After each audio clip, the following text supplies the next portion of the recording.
Hello, everyone. In this lecture, I am going to explain line by line another beautiful sonnet by William Shakespeare, Sonnet 98. But before we dive into the poem, if you're new to my channel, don't forget to like this video and subscribe to the channel for more literary explanations in a simple language. Let me give you a short background of this sonnet, then understanding will be easy for you. Actually, in this sonnet, Shakespeare talks about being separated from his beloved during the spring season, a time when everything around him is lively, colorful, and full of joy. But even though nature is blooming, he feels no happiness, because the one he loves is not with him. Everything reminds him of that person, and without them, even the most beautiful things seem dull and lifeless. So, this poem is really about how love affects our emotions, how the absence of a loved one can turn even spring into something cold and empty. Now let's begin line by line. From you have I been absent in the spring. In this opening line, Shakespeare is saying that he has been away or separated from his beloved during the springtime. The phrase have I been absent simply means I have been away, and in the spring refers to the season known for beauty, rebirth, and love.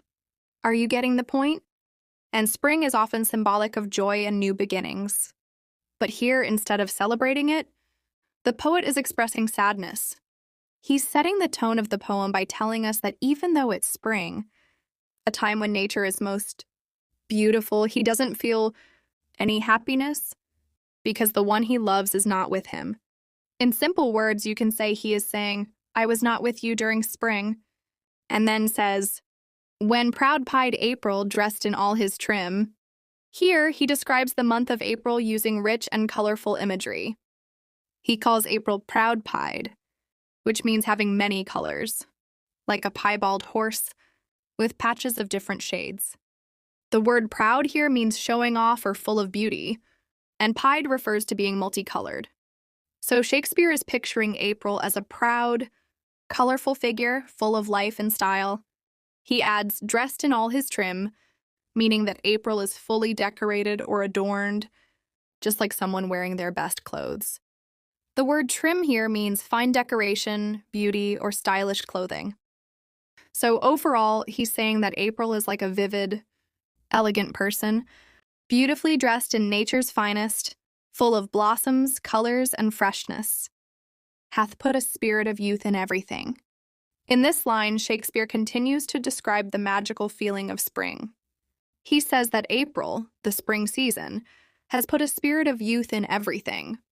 That means spring has made everything in nature feel young, fresh and full of energy.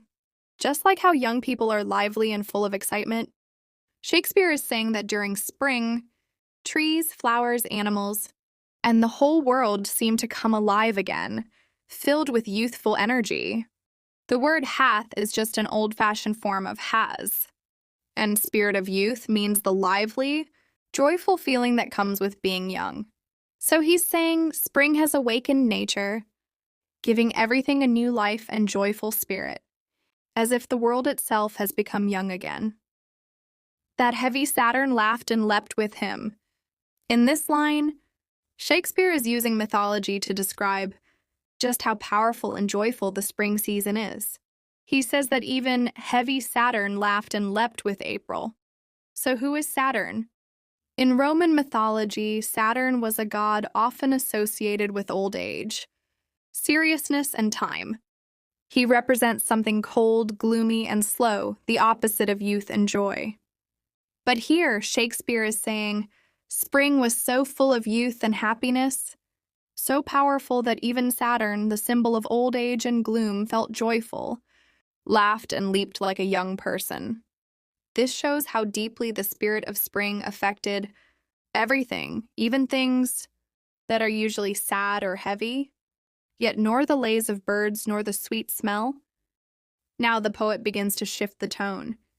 After describing the joyful beauty of spring, he says even those beautiful things didn't bring him happiness because he was still missing his beloved. The word lays means songs, especially the melodious singing of birds. So nor the lays of birds means not even the birds. sweet songs could lift his mood. And nor the sweet smell refers to the pleasant fragrances of spring flowers. So, despite the singing birds and the lovely smells of spring all around him, he still doesn't feel joy or inspiration. In simple words, you can say that he is saying neither the singing birds nor the sweet smell gave him happiness. And then says, of different flowers in odor and in hue. In this line, the poet is describing the variety and beauty of spring flowers. He says that there were many different kinds of flowers, each with its own unique odor, which means smell or fragrance, and hue, which means color or shade. The flowers filled the air with sweet scents and showed off their vibrant colors. However, even with all this beauty around him, Shakespeare still didn't feel joy or inspiration, because he was missing the person he loves. So he's saying that the natural beauty of spring meant nothing to him without his beloved's presence. Are you getting the point? And then says, could make me any summer story tell. Shakespeare says he couldn't enjoy or celebrate the season as people usually do in summer. Simply, he is saying that even though spring was full of beauty, with colorful flowers and sweet smells, nothing could make him feel happy or tell a joyful story like one would in summer. The phrase summer story means a cheerful or romantic tale that reflects the warmth and joy of summer.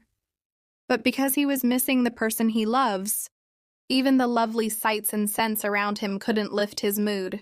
He felt so empty that he couldn't express any happiness, not even the kind usually inspired by a beautiful summer. Or from their proud lap pluck them where they grew. In this line, Shakespeare continues expressing his sadness. He says that not even the beauty of the flowers could tempt him to pick them from the ground. The phrase proud lap refers to the earth or nature, holding the flowers proudly like a mother holds her child. The word pluck means to pick. So, even though the flowers were growing beautifully and proudly in nature, he felt no desire to reach out and take them. Do you know what the reason is? The reason is because he was still missing his beloved.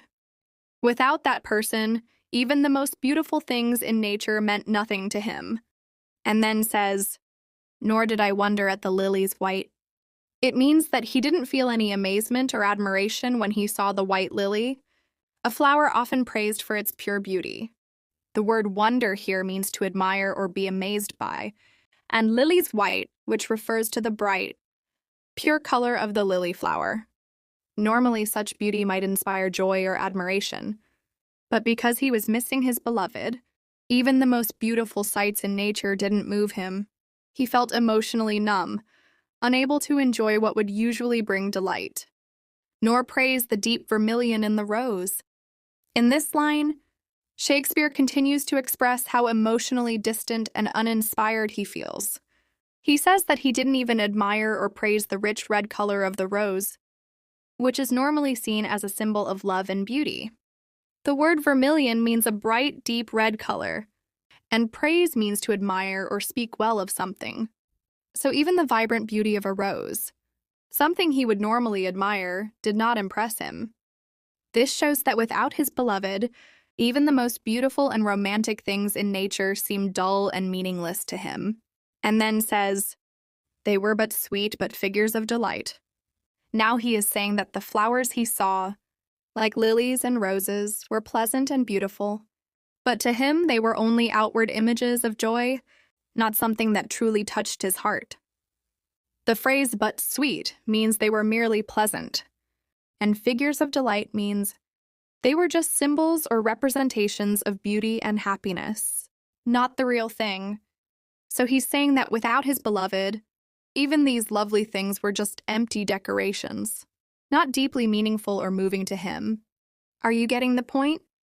And then says, drawn after you, you pattern of all those. This is a very romantic line. Shakespeare is saying that all the beautiful things he sees in nature, like the lily, the rose, and other flowers, are just imitations or copies of the person he loves. The phrase drawn after you means they were created or modeled based on you, and you pattern of all those means that you are the original design, or perfect example of all beauty.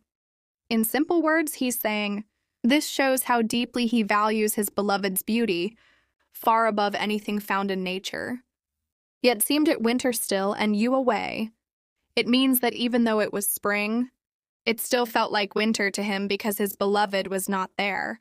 The phrase, seemed it winter still, means it still felt cold, lifeless and joyless, just like winter usually feels. The words, and you away, simply mean since you were not with me. So in simple terms, he's saying, even with all the beauty of spring around me, everything felt dull and empty, like winter, because you weren't there. His emotions are so strongly tied to the presence of his beloved that without them, the season doesn't matter. And then says, as with your shadow, I with these did play. He ends by saying that even though he saw all the beautiful things in nature, they only reminded him of the shadow or memory of his beloved, not the real presence. It was like he was playing with shadows, not with real beauty. In other words, it means that even though he was surrounded by the beautiful things of spring, flowers, birds, and colors, it felt like he was only playing or interacting with your shadow, not with you. The word shadow here means a faint or incomplete version of the real person. The phrase, I with these did play, means he tried to enjoy nature, but it was as if he was only spending time with a shadow of his beloved. So in simple words, he's saying, being without you, even the joy of spring felt like a lifeless game with your shadow, not real happiness. This line beautifully wraps up the idea that everything feels empty, without the presence of the one he loves. If you have enjoyed this line-by-line lecture, don't forget to like the video and subscribe to the channel for more poetry, explained in the simplest way. Thank you so much for watching, and see you in the next one.